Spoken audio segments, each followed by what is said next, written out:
यहाँ दी गई जानकारी ज्योतिष पर आधारित है तथा केवल सूचना के लिए दी जा रही है। TV9 डिजिटल इसकी पुष्टि नहीं करता है। यहाँ बताए गए किसी भी उपाय को करने से पहले संबंधित विषय के एक्सपर्ट से निजी तौर पर सलाह अवश्य लें।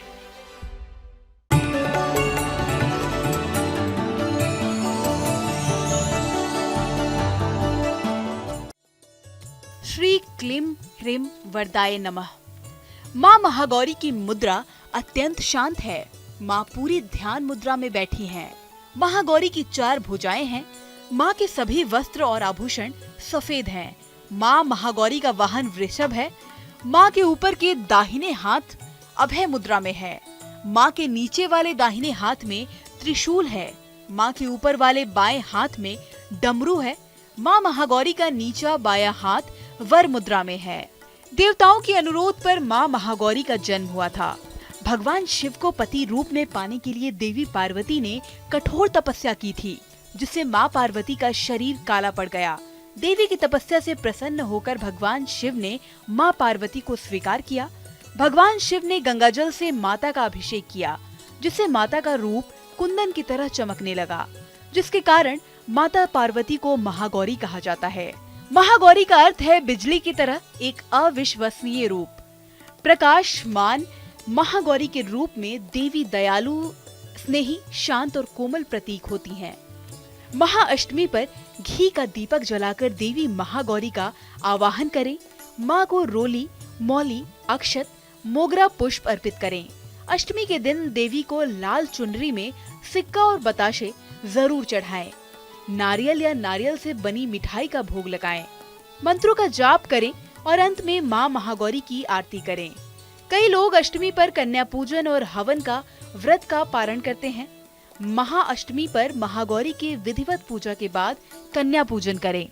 नमस्कार, एस्ट्रो साइंस में आप सभी का स्वागत है। मैं हूं आपके साथ अंजलि और मेरे साथ हैं एस्ट्रो साइंटिस्ट गुरुदेव जीडी वशिष्ठ जी। सर, आपका बहुत बहुत स्वागत है। दाता खुशियां दे, सदा सुख पाओ। हमारे शास्त्रों के अलावा ऐसी कई मान्यताएं हैं जो हमें होनी अनहोनी और शुभ अशुभ के बारे में बताती हैं। हम इनमें विश्वास करें या ना करें, लेकिन इनके अस्तित्व से इनकार नहीं किया जा सकता है।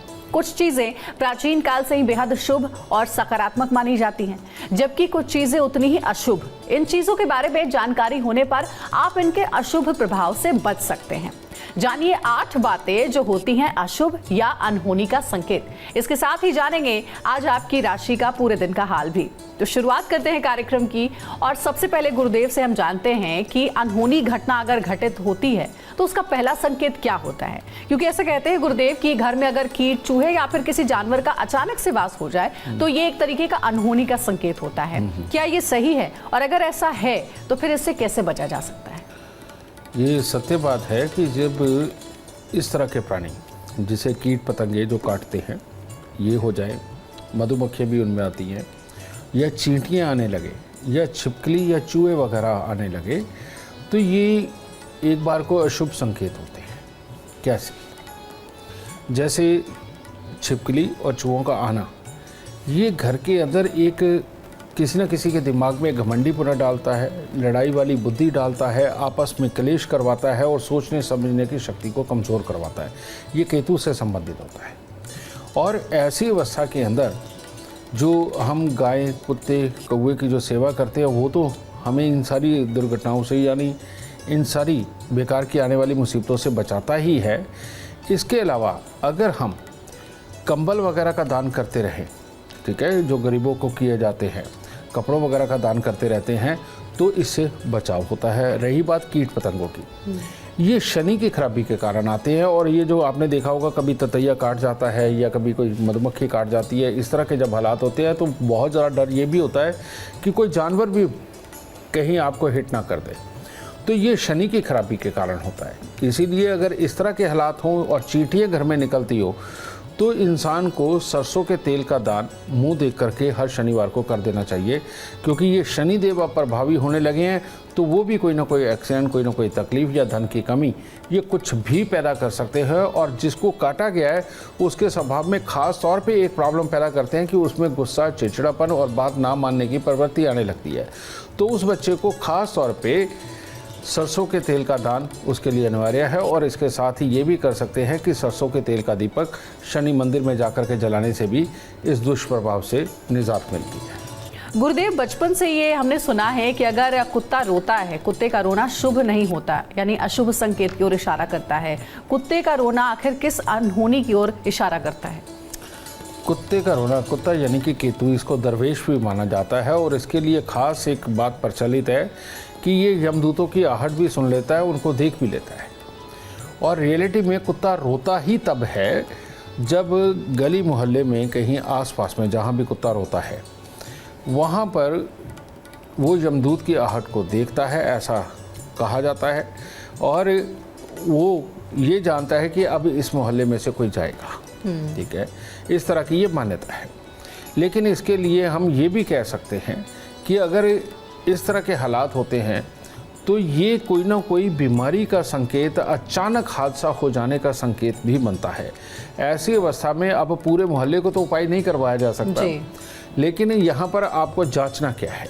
जांचना यह है कि जिन दिनों में कुत्ता रो रहा है, और जब भी कुत्ता रोता है वो एक रात नहीं 2 या 3 रात कम से कम रोता है, तो जिस दिन आप सुने उस दिन आप देसी घी का एक दीपक, यानी कि आटे को गूंद के दीपक बनाना, उसके अंदर देसी घी करके और 4 बत्ती का ये दिया बना करके, ये अगर भोलेनाथ को आप अर्पण करके साथ में किसी भी तरह के 4 या 5 फल आप उनको अर्पण करते हैं तो इस दुष्प्रभाव से निजात मिलती है और घर में सारे सुखी और स्वस्थ रहते हैं। गुरुदेव, एक और जो र्यूमर है, अफवाह कह लीजिए या धारणा कह लीजिए, है कि अगर आंख आपका फड़कता है तो वो शुभ संकेत नहीं होता, अशुभ होता है। आखिर ये किस घटना की ओर इशारा करता है? क्योंकि कई बार ऐसा होता है कि लेफ्ट आई या फिर राइट आई फड़कती है, तो हम ये भी सोचते हैं कि अगर लेफ्ट आई फड़की है तो कुछ अच्छा आने के संकेत हैं, राइट आई अगर फड़कती है तो कुछ जाने के संकेत हैं। ये क्या धारणा है? मर्द की अगर लेफ्ट आई फड़के और औरत की राइट आई फड़के तो इसको कुछ हद तक शुभ मानते हैं। ठीक है, कारण इसका संबंध है राहु से। और लेफ्ट साइड में जन्म कुंडली का 6ठा घर आता है राहु का, जहाँ पर उच्च माना जाता है। और यहाँ पर अगर लेफ्ट आई फड़के, समझ लो कुछ ना कुछ अच्छा सोच विचार करके इन दिनों में प्रगति का टाइम है, और जिस चीज़ के लिए आप सोच रहे हो उसके लिए आप अच्छी एक प्लानिंग तैयार करके उसके लिए काम करके आप उसमें सफल हो जाओ। राइट आई जब फड़कती है, आप देखते हैं कि कभी भी किसी को कोई लकवा मारना हो, पैरालिसिस की शिकायत आनी हो, तो उसकी पलक के ऊपर ख़ास तौर पे इम्पैक्ट आता है। ये राहु का ही खराब वाला सिस्टम है। और ऐसी अवस्था में जब राइट आई फड़कती है तो समझ लो कोई ना कोई बीमारी, कलेश या कोई ना कोई विचार ऐसे आने वाले हैं जो उपद्रव करवा सकते हैं और हालात को ख़राब कर सकते हैं। लड़ाई झगड़े या कामकाज की खराबी कुछ ना कुछ वो पैदा कर सकते हैं। इसीलिए सीधी आँख का फड़कना बुरा माना जाता है। तो ऐसी अवस्था में 1 किलो जौ उनको दूध के साथ धो करके आप अगर जल प्रवाह कर देते हो, और उतने दिन तक आपको करना चाहिए जब तक आपकी आँख फड़क रही है। अगर ये करते हो तो इस दुष्प्रभाव से आपको निजात मिलती है, स्वास्थ्य भी अच्छा रहेगा और जीवन के अंदर होने वाले कार्यों के अंदर भी कोई भी बड़ी दिक्कत नहीं आएगी और सब कुछ अच्छा चलेगा। गुरुदेव, कई बार ऐसा होता है कि आंखों का जो ऊपरी हिस्सा है या फिर निचला हिस्सा जो है वो बार बार फड़कता है, तो ये क्या अशुभ संकेत है? ये ऐसा क्यों होता है? हाँ, ये है रजे, जैसे आँख का नीचे वाला हिस्सा है, ये पानी से संबंधित, हमारे शरीर के अंदर जो पानी है उससे संबंधित अगर कोई बीमारियां आने वाली हो तो तब फड़कता है। ठीक है, तो ऐसी अवस्था के अंदर इसको ठीक करना तो आसान है। अगर सुबह शाम हम मंदिर के अंदर आरती के अंदर ही चले गए और कुछ मीठी फुलियाँ वगैरह ले गए या शिवलिंग पे जल चढ़ाया सुबह के वक्त में, ये इससे ही ठीक होने लगता है। क्योंकि मेन चंद्रमा है, भोलेनाथ है, तो ये आराम से माफ़ भी कर देते हैं जी। ठीक है, यानी कि अपने अंदर सात्विक मन लाते ही ये फड़कना बंद हो जाएगा। लेकिन मेन है ये ऊपर वाली पुतली का फड़कना, ये शुक्र जनित होती है। और शुक्र की वो अवस्था जो बेहद चाहवान वाली हो, बेहद चाहे, इसके अंदर चाहना क्या है? शुक्र से संबंधित 3 चीज़ें हैं, जड़, जोरू, ज़मीन। ज़मीन का चाहना, पैसे का चाहना, ये जिसके अंदर ज़्यादा मात्रा में हो और शुक्र की ही दशा भी चल रही हो तो ये ऊपर की आँख यानी कि ऊपर की पुतली जो है ये फड़कनी शुरू होती है। और ये जो लोग होते हैं ये किसी भी तरह से अपने कार्य को सिद्ध करना चाहते हैं। अगर ये विपरीत लिंगी के पीछे पड़े हैं तो किसी भी सूरत में इनको वो चाहिए, अगर पैसे के पीछे पड़े हैं तो पैसा चाहिए, ज़मीन के पीछे पड़े हैं तो ज़मीन चाहिए। ये इस तरह के हालात है। अब आप भी फैसला करिए कि ये शुभ है या अशुभ है।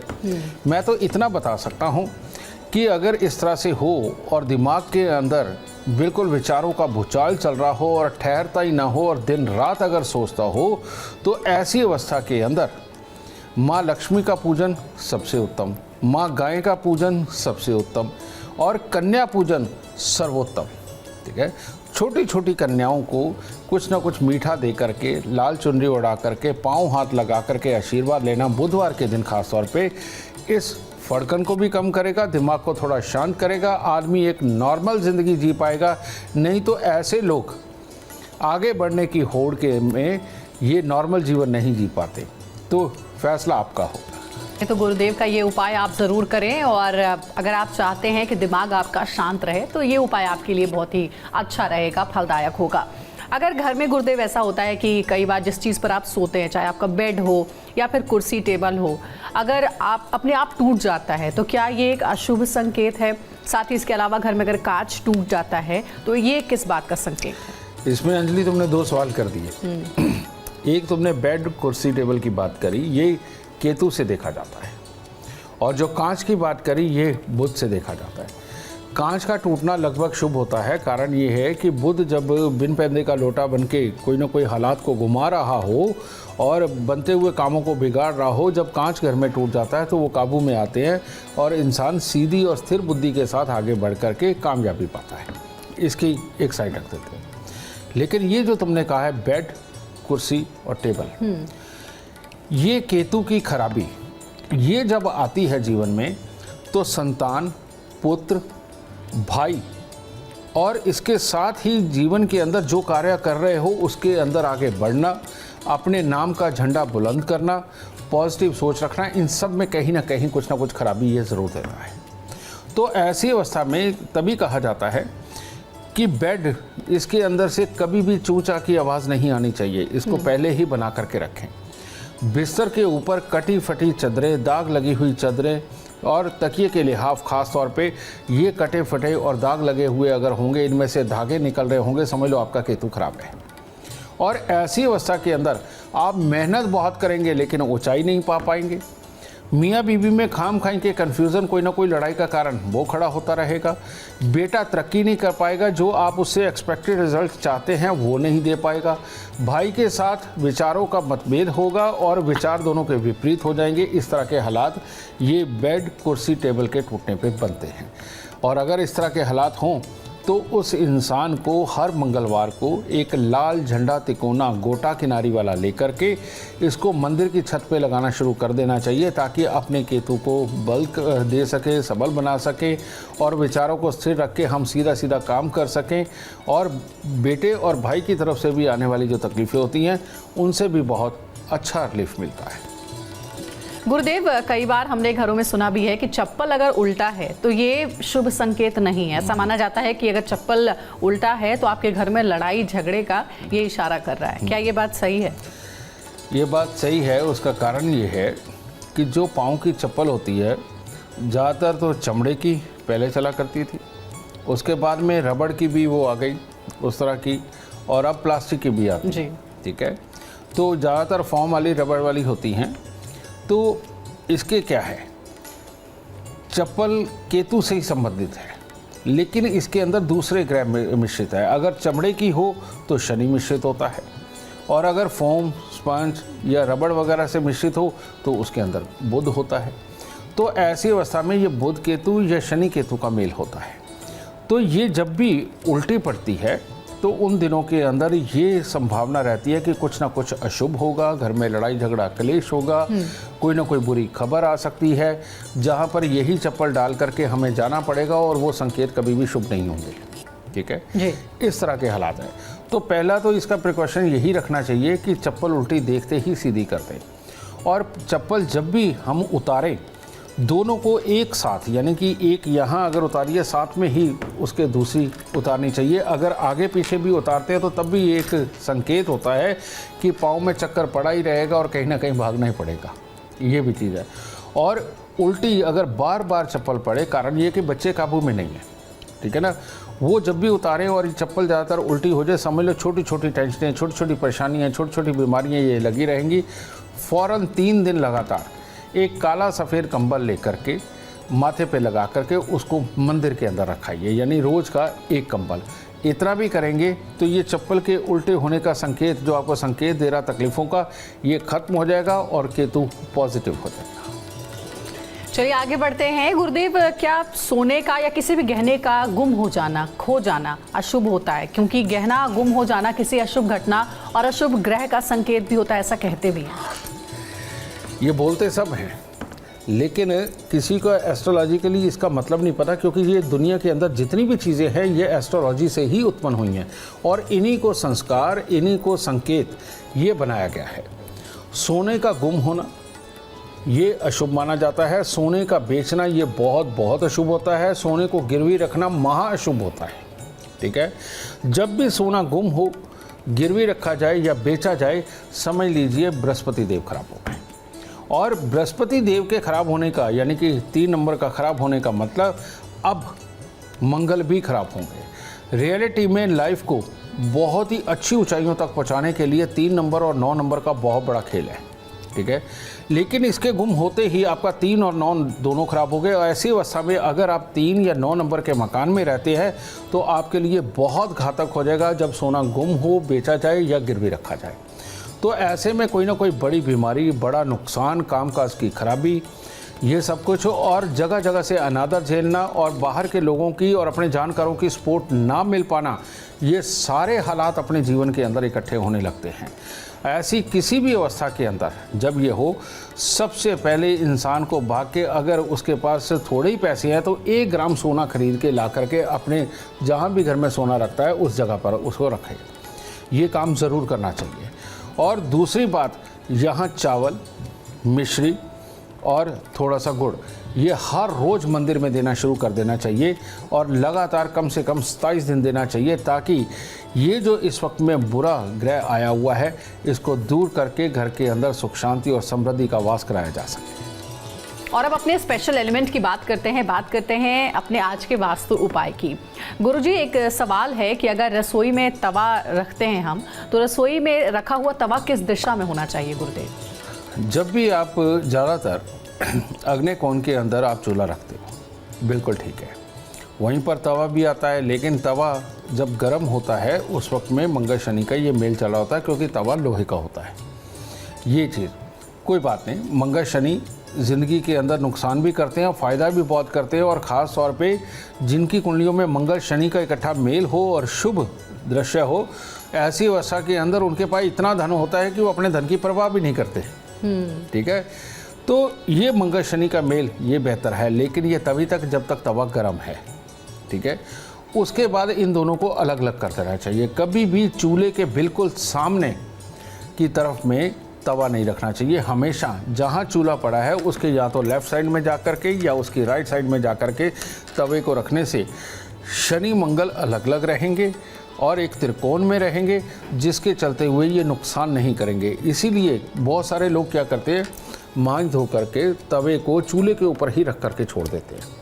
ये शुभ संकेत नहीं है बेटा, ये अच्छा नहीं है। तवा जब भी आप मांझे धोएं उसके बाद उसको उल्टा करके या तो राइट साइड में रखें या लेफ़्ट साइड में रखें। तो राइट और लेफ़्ट में जाने से आपके या तो दक्षिण में वो स्थापित हो जाएगा और या फिर जा कर के उत्तर में स्थापित होगा, और ये दोनों ही स्थान शनि के लिए बहुत बुरे नहीं हैं। चलिए, तो ये वास्तु उपाय ज़रूर आप अपने किचन में करें। जब भी आप तवा रखें तो सोचें कि कैसे रखना है और किधर रखना है, जो गुरुदेव ने बताया है। अच्छा गुरुदेव, एक और सवाल है। लोगों की आदत होती है हर वक्त अपनी उंगलियों को चटकाने की, लेकिन ये आदत क्या शुभ नहीं मानी जाती है? ऐसा नहीं करना चाहिए, और ये किस बात के संकेत है? जब भी उंगली कोई चटकाता है, या तो वो खाली दिमाग होता है या बहुत ज़्यादा भरे हुए दिमाग वाले जो हर वक्त सोच रहे हैं, वो बैठे बैठे कुछ ना कुछ इस तरह से कर देते हैं। अब अवस्था क्या है, उंगली चटकाना इसलिए अशुभ माना जाता है कि जिनका खाली दिमाग और बैठे बैठे खेल में ये करते रहते हैं वो मजाकिया हो जाते हैं और उनको कुछ ना कुछ बात बोलने को चाहिए, करने को चाहिए। तो ऐसी अवस्था में ज़िंदगी की ज़रूरी चीज़ों को ना सोचने की आदत ही उनके लिए एक घातक होती चली जाती है। और जैसे हम इन जोड़ों को चटकाते रहते हैं, शनि और केतु को मिलाते रहते हैं, इसको प्रबल करते रहते हैं, विचार आते रहते हैं और वो विचार मखौलिया यानी कि हंसी मजाक वाले में लेके आके जाता है। तो ये जो मखौलिया लोग हैं इनके लिए तो उंगलियां चटकाना बहुत ख़तरनाक है, ठीक है, क्योंकि इनको चटकाने की जगह अगर इनकी हल्की हल्की मसाज करते हुए इन जितने उंगलियों के जोड़ हैं इनकी हल्की हल्की मसाज करते हुए अगर आप अपने काम की बातों के बारे में सोचेंगे तो आप देखेंगे कि आपकी बुद्धि बहुत दूर तक सोच पा रही है और नए नए आइडिया ला रही है, ठीक है। तो इसलिए चटकाने के बजाय ये अगर मसाज की जाए ये ज़्यादा उत्तम है। अब दूसरी तरह की जो बहुत सोचते हुए इसको चटका रहे होते हैं वहाँ पर भी शनि और केतु के अंदर विघन जाता है, जिसके चलते ज़रूरी जो आप डिसीज़न लेना चाहते हैं, किसी तर्क पे पहुँचना चाहते हैं, किसी प्लान पे पहुँचना चाहते हैं, उसमें बाधा बनती है। तो इसीलिए इन लोगों को भी एक ही चीज़ करनी चाहिए कि अपनी उंगली के ये जितने जोड़ हैं इनकी हल्की हल्की मसाज करते हुए हल्का हल्का सोचते रहें तो उनके लिए ज़्यादा उत्तम होगा बजाय चटकाने के। चलिए ये उपाय ज़रूर आप याद रखें। आगे बढ़ते हैं गुरुदेव। घर में कई बार अगर कोई इलेक्ट्रॉनिक का सामान रखा हुआ है और वो ख़राब है तो क्या अशुभ ग्रहों और अशुभ घटना की ओर ये संकेत करता है? ये तो बहुत ही अशुभ है। मेरे आप जितने पुराने एपिसोड देखेंगे उसके अंदर ख़ास तौर पे मैं एक बात बोला करता था कि बंद घड़ियाँ, खोटे सिक्के, ख़राब इलेक्ट्रॉनिक सामान ये घर में कभी नहीं होने चाहिए। और इसका तर्क क्या है? ये राहु की वस्तु है। जब भी हम कोई भी इलेक्ट्रॉनिक सामान घर में लाते हैं तो उसके अंदर जो सोल्डरिंग करते हैं जिससे कि चिपकाया जाता है उसके अंदर रांगा होता है और रांगा राहु की धातु मानी जाती है और उसमें से जो ऊर्जा निकलती है वो ऑक्सीजन की दुश्मन है। और ये ऑक्सीजन की दुश्मन होने के कारण यहाँ पर राहु और बृहस्पति की लड़ाई हो जाती है, जिसके कारण कि गुस्सा, चिड़चिड़ापन, विचारों का स्थिर ना रहना, याद ना रह पाना और एलर्जीज टाइप होना जैसे ज़ुकाम, डस्ट एलर्जी या और स्किन की कोई एलर्जियाँ, ये सब कुछ होने लगती हैं। जिन जातकों के भी बिस्तर के अंदर ख़ास तौर पे, यानी कहने का मतलब बेड के बॉक्स के अंदर ये ख़राब इलेक्ट्रॉनिक सामान, बंद घड़ियाँ हों, खोटे सिक्के हों, ख़राब इलेक्ट्रॉनिक सामान हो या किसी ने सामान आपको गिफ्ट दे रखा है उसकी आज आपको ज़रूरत नहीं थी, आपने अंदर रख दिया है, ये लोग कभी भी दिमाग से शांत नहीं रह सकते। धैर्य कमज़ोर होगा, एलर्जियाँ होंगी, कोई ना कोई दवाई इनको खानी पड़ेगी और जो एक स्थिर बुद्धि के साथ बिल्कुल पार जाना चाहिए वो नहीं होगा, विचारों के मतभेद होंगे।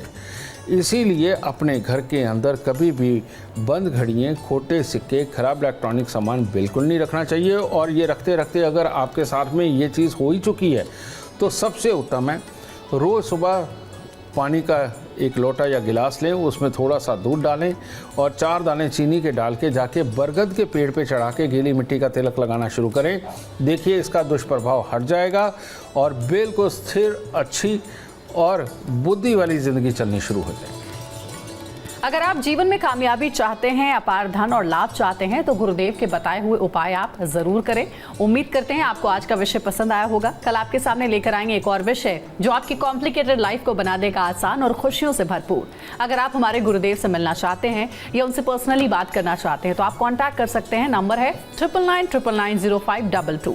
ज्यादा जानकारी के लिए आप एस्ट्रो साइंस ऐप भी डाउनलोड कर सकते हैं जिसमें आपको सारी डिटेल्स अपने बारे में मिल सकती है। फिलहाल समय हो गया आपसे इजाजत लेने का। आप बने रहिए हमारे साथ और हमारे एस्ट्रो साइंटिस्ट गुरुदेव GD वशिष्ठ जी के साथ देखना ना भूलें एस्ट्रो साइंस रोजाना सुबह 8 बजे। नमस्कार।